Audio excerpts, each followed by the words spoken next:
We just met the internal clock that drives the daily rhythm of consciousness. Now follow it into the night, because sleep is not the simple off switch it feels like. While you sleep, your brain is busy, cycling through distinct stages in a remarkably orderly pattern.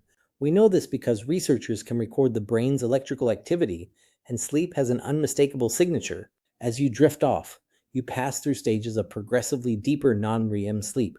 In the lightest stage, you're easily awakened, sometimes with that falling sensation that jerks you back.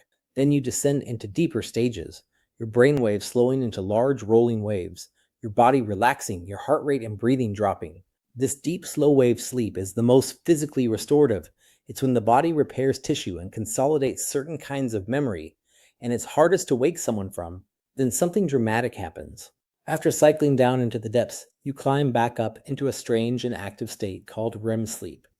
REM standing for rapid eye movement, because your eyes dart around behind closed lids. In REM, your brain becomes intensely active, almost as active as when you're awake, and this is when most vivid dreaming occurs. But here's the twist. Your major muscles are essentially paralyzed.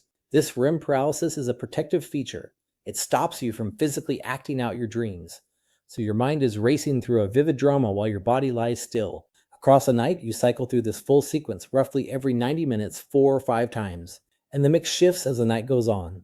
Early cycles are heavy on deep restorative sleep, while later cycles toward morning are dominated by long stretches of REM. This is the hidden cost of cutting sleep short. Chop off the last 2 hours, and you're not losing generic sleep. You're specifically robbing yourself of REM. Which raises the question, why do we do this at all? Why spend a third of life unconscious and vulnerable? The leading answers all point to necessity, not luxury. Sleep restores the body and brain, clearing metabolic waste.